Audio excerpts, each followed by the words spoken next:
जैन परंपरा में देव, शास्त्र और गुरु का अपना स्थान है, जो सम्यक दर्शन के आधार बनते हैं। सम्यक दर्शन सम्यक ज्ञान और सम्यक चारित्र में कारण बनता है। इसे ही रत्नत्रय कहा गया और इस रत्नत्रय के फल के रूप में भव्यात्मा को निर्वाण की प्राप्ति होती है। निर्वाण का मतलब है यह संसारी जीव भाव कर्म, द्रव्य कर्म और 9 कर्म से रहित हो गया। भाव कर्म बीज के रूप में रागद्वेष माने गए। संसार का मूल कारण क्या है? भाव कर्म। भाव कर्म किसे कहते हैं? जो जीव के अंदर रागद्वेष का परिणाम है, ये भाव कर्म है। और ये रागद्वेष का परिणाम ही संसार का मूलभूत बीज रूप कारण है। बीज है तो वृक्ष है, और बीज नहीं है तो वृक्ष भी नहीं है। तो मूल भाव कर्म रागद्वेष है। जीव के इन रागद्वेष आदि परिणामों के निमित्त से फिर ज्ञानावरणादि 8 प्रकार के कर्म जीव के साथ बंध को प्राप्त होते हैं। ज्ञानावरणादि 8 प्रकार के कर्म जीव के साथ बंध को प्राप्त होते हैं। ये ज्ञानावरणादि 8 प्रकार के कर्म मूल प्रकृतियों में, उत्तर प्रकृतियों में 148 प्रकार के कर्म, ये द्रव्य कर्म माने जाते हैं। और इन द्रव्य कर्मों से जो हमारे लिए शरीर, सामग्रियां संसार की मिलती हैं, ये सब 9 कर्म कहा जाता है। शरीर 9 कर्म है, माइक 9 कर्म है, ये डेस्क 9 कर्म है, जो भी दिख रहा वो 9 कर्म है। शरीर हमारा 9 कर्म है, ये 9 कर्म है। 9 कर्म कब मिलता हमको? जब इसके मूल में कर्म हो। और कर्म कब बनते हैं? जब उसके मूल में भाव कर्म रागद्वेष हो। तो रागद्वेष रूप भाव कर्म से ज्ञानावरणादि द्रव्य कर्म का बंध होने के कारण इस जीव को चतुर्गति भ्रमण रूप 9 कर्म अर्थात शरीर की प्राप्ति होती रहती है। ऐसे तीनों कर्मों से रहित, कौन कौन से कर्मों से रहित? भाव कर्म, द्रव्य कर्म और 9 कर्म। जब तीनों कर्मों से रहित ये जीव भव्यात्मा होती है, तो उसे उस शुद्ध अवस्था को सिद्ध अवस्था कहा जाता। क्या कहा जाता? सिद्ध अवस्था। हाँ, त्रिविध कर्म मल वर्जित सिद्ध महंता। वे महान सिद्ध कैसे हैं? जो त्रिविध कर्म मल वर्जित, तीनों प्रकार के कर्म के मलों से रहित हैं, किट्टिमा कालिमा से रहित हैं। हमारे तुम्हारे अंदर कर्मों की किट्टिमा कालिमा लगी है। पुरुषार्थ करते हैं, पुरुषार्थ करते हैं, पुरुषार्थ करते हैं। सम्यक दृष्टि भव्यात्मा पुरुषार्थ करती है, चारित्र को धारण करके पुरुषार्थ करती है, लेकिन जल्दी लक्ष्य की प्राप्ति नहीं होती ना। पुरुषार्थ करते करते करते करते करते करते बिरला किसी भव्य जीव को केवल ज्ञान की प्राप्ति होती है। ध्यान तो सभी करते हैं, कोई भी कर सकता ध्यान। आप भी आंख बंद करके बैठ जाओ, ध्यान करो, लेकिन आपकी भूमिका ध्यान करने की अभी नहीं है। आप कहोगे कि नहीं, हम भी आसन लगा के बैठ रहे हैं, हम भी एक आसन उपवास कर लेते हैं, हम भी और भी नियम पालन कर लेंगे, हमने भी शास्त्र का स्वाध्याय कर लिया है, तत्व की जानकारी हमको है, हम भी चिंतन करें। हाँ, तो आप जो करोगे वो आपका चिंतन तो माना जाएगा। बुद्धि के बल पर, क्षयोपशम के बल पर आप विचार कर रहे हो, चिंतन कर रहे हो, तो ये चिंतन तो माना जाएगा, लेकिन वो तुम्हारा चिंतन ध्यान नहीं बन पाएगा। क्योंकि ध्यान करने वालों की शर्तों में ध्यान कौन करता है, अर्थात ध्याता कौन है, ध्यान करने की योग्यता किसमें है, इस बात को निश्चित करने के लिए आचार्यों ने ग्रंथों में लिखा है कि पहली बात तो वीतरागी हो, संयमी हो, इंद्रिय जेता हो, परिसय विजयी हो, सुख सुविधाओं में रहने वाला ना हो। आज के समय में ध्यान पर बहुत ध्यान दिया जा रहा है, ध्यान के बड़े बड़े केंद्र खोले जा रहे हैं, मेडिटेशन सेंटर चलते हैं और मेडिटेशन सेंटर के नाम पर व्यापार चल रहे हैं। हाँ, बड़े बड़े व्यापार चल रहे हैं, बिजनेस से आजकल सब योग प्राणायाम बिजनेस हो रहा है, ध्यान केंद्र बिजनेस हो रहे हैं, धर्मोपदेश भी बिजनेस होता जा रहा है। हाँ, इतने सारे वक्ता हैं, सभी निस्वार्थी थोड़ी हैं संसार में। हमारा एक भाषण कराओगे, हमारी एक कथा कराओगे, इतना देना पड़ेगा। कितना देना पड़ेगा? इतना पहले जमा कर दो, उसके बाद में तुम 3 दिन का 5 दिन का तुम्हारे को भगवान की कथा सुना देंगे। हाँ, पूरा सब सेटअप है बिल्कुल। तो मतलब ये सब आज के समय कॉमर्शियल हो गए हैं।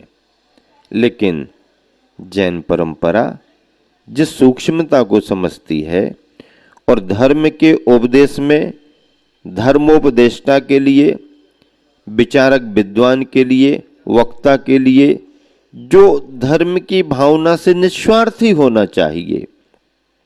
हाँ, हमने अपना कार्य निस्वार्थ भाव से किया, अब उसकी प्रभावना में तुम जो कर सको, जनहित के रूप में, समाज हित के रूप में, राष्ट्र हित के रूप में, धर्म हित के रूप में, वो बात की बात है, लेकिन उसमें कोई सौदेबाजी नहीं। तो मेडिटेशन सेंटर खोले जा रहे हैं, लेकिन उनमें ध्यान हो रहा क्या? नहीं।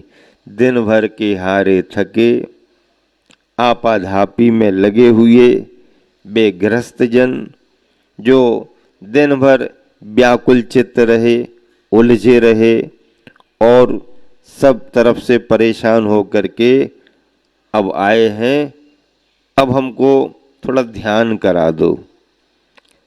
मन में निर्विकल्पता नहीं है, मन में निश्चिंतता नहीं है, मन में तत्व का निर्णय नहीं है, मन में विषयों से विरक्ति का भाव नहीं है, आसक्ति घट नहीं रही, मोह मूर्छा घट नहीं रही, तुम क्या ध्यान करोगे?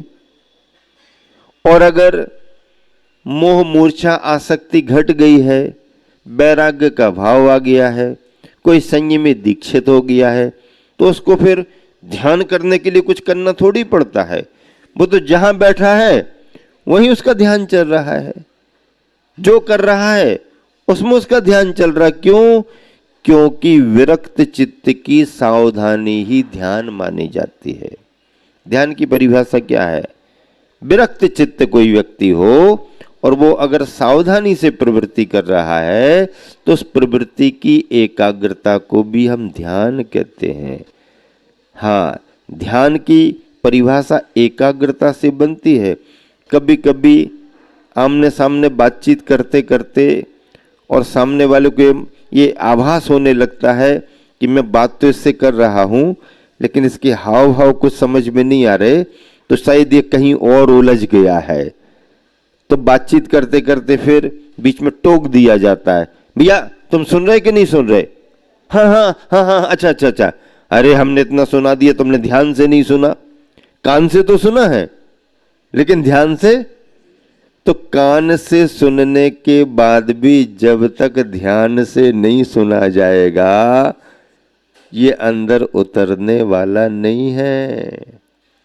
कान से सुनने वाले बहुत मिल जाएंगे, लेकिन कान के साथ ध्यान से सुनने वाले बिरले होते हैं। इसलिए बातचीत में फिर श्रावक गृहस्थ सामने वाले को सावधान करता है, भैया हम सुना रहे, तुम सुन ही नहीं रहे, आपको कैसे मालूम कि हम नहीं सुन रहे, सामने ही तो खड़े हैं। आपका चेहरा बतला रहा था कि आपका कनेक्शन कटा हुआ है।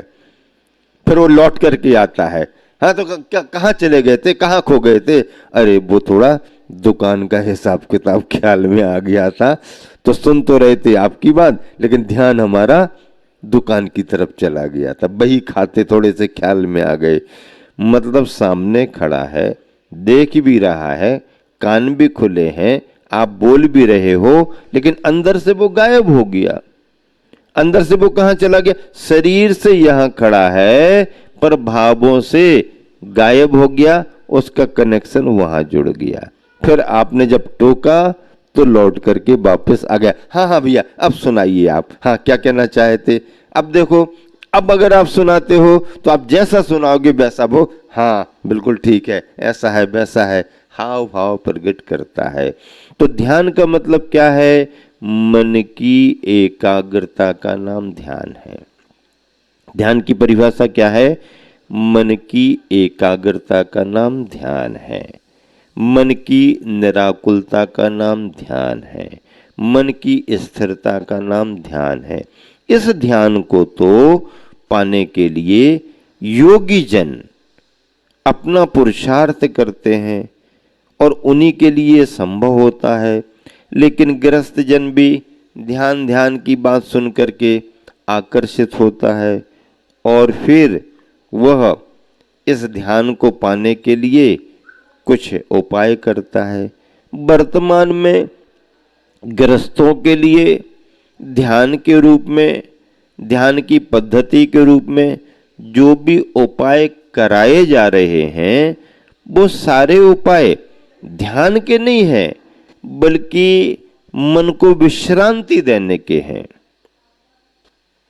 मन को विश्रांति देने के, विचारों में जो उलझन थी जिसकी वजह से तुम थके हो, तनाव है, टेंशन है, ये है वो है, कोई डिप्रेशन में जा रहा है, कोई शांति महसूस नहीं कर पा रहा है, सारे साधन हैं, सारी सुविधाएं हैं, परिवार है, व्यापार है, शरीर स्वस्थ है, कोई प्रतिकूलता नहीं है, इन सब के बावजूद भी वो क्या कह रहा है कि मन को शांति नहीं मिल रही, मन को सुकून नहीं मिल रहा, सब ठीक है फिर भी नहीं मिल रहा। तो ये शांति क्या है? शांति साधनों पर आधारित नहीं है, शांति मन की वैचारिक परिणति का नाम है, विचारों की परिणति का नाम शांति है। सुख की परिभाषा क्या है? सुख की परिभाषा किसी साधन सामग्री से नहीं बंधी, अपने विचारों से बंधी है। अगर हमारे पास वैसे विचार हैं तो हम पत्तों की कुटिया में रह करके भी राजा पने का अनुभव कर सकते हैं। ऐ मुझसे बड़ा सम्राट कौन है? सम्राट कहता है तू पत्तों की कुटिया में है, कुछ भी पक्का मकान भी नहीं है, है? तो वो कहता है कि कुटिया और महल से क्या फर्क पड़ता है, कच्चे और पक्के से क्या फर्क पड़ता है? मैं जंगल में हूं, कुटिया में हूं तो जंगल का राजा हूं ना, कुटिया का मालिक हूं, मुझे अच्छा लग रहा है। और महलों में रहने वाला भी प्रसन्नता का अनुभव नहीं कर पा रहा। कोई राजमहल में रोए, कोई पर्ण कुटी में सोए। एक राजमहल में रह करके भी रो रहा है, एक पत्तों की कुटिया में रह करके भी निश्चिंतता से सो रहा है। कोई राजमहल में रोए, कोई पर्ण कुटी में सोए। जन्म की गलियां अलग अलग हैं, जन्म की गलियां अलग अलग हैं, मरण का मरघट एक है, मरण का मरघट एक है। जन्म की गलियां अलग अलग हैं, जन्म तुम्हारा कहाँ हुआ, तुम्हारा कहाँ हुआ, तुम्हारा कहाँ हुआ, तुम्हारा कहाँ हुआ, तुम्हारा कहाँ हुआ, सबके जन्म के स्थान अलग अलग हो सकते हैं, लेकिन मरण का मरघट एक ही रहेगा और मरण की कहानी एक ही रहेगी। इसलिए सुख जो है वो किस पर आधारित है? हमारे विचारों पर आधारित है। मैं बार बार सुनाया करता हूं, एक गरीब आदमी भिखारी पने की स्थिति में यहाँ वहाँ घूमता फिरता, कुछ मांगता था, जो मिलता था खाता था, समय बिताता था। संयोग से दिन भर उसे कुछ मिला नहीं, शाम होते होते कुछ मिला तो वो भी बिल्कुल रूखा सूखा मिला। एक तरफ बैठ करके उसी रूखे सूखे को खा रहा और अपने भाग्य को कोस रहा, आंखों से आंसू बहा रहा। ये भी दुर्दिन के दिन देखना पड़ रहे हैं साहेब, ऐसा है सोच रहा और रूखा सूखा खा रहा। नीरस भोजन, कुछ उसको रुचि नहीं, कुछ सरसता नहीं। लेकिन उसी समय कोई व्यक्ति वहां से निकल रहा था। उसने कहा, भैया आप यहां बैठे क्या कर रहे हो? वो देखने लगा, क्या करूं, दिन भर में तो ये मिला है वही तो खा रहा हूं। अरे जो है वो तो ठीक है, मैंने तो आपके नाम की चर्चा बाजार में सुनी। क्या सुनी? मेरा नाम क्या है आपको पता है? हाँ, आप तो वही ना जो मांगते रहते हो ना। हाँ, तो क्या हमारे नाम की चर्चा सुनी? अब भी बाजार में सुन करके आया हूं कि वो जो व्यक्ति यहां वहां घूमता फिरता था, भिखारी था, उसके नाम की 1 लाख की लॉटरी खुल गई। अब उसके चेहरे पर क्या भाव आया? क्यों भैया, तुमने कुछ दिन पहले कहीं लॉटरी का कोई टिकट खरीदा था क्या? है, लॉटरी का लिया था क्या? अब उसको याद आ गया, हाँ लिया तो था, लेकिन हम तो भूल गए, हमें तो कोई उम्मीद ही नहीं थी। नहीं नहीं, तुम्हारे नाम की चर्चा है कि तुम्हारे नाम से लॉटरी का वो खुला है। अच्छा, हाँ हाँ पक्का तुम्हारे नाम से। अब देखो जल्दी जल्दी भोजन की स्पीड बढ़ गई, इसकी भोजन की स्पीड बढ़ गई और उस रूखे सूखे में उसको कैसा लगने लगा? 1 लाख आ गया ना, 1 लाख दिखने लगा। 1 लाख उस समय, 1 लाख उस समय, 1 लाख।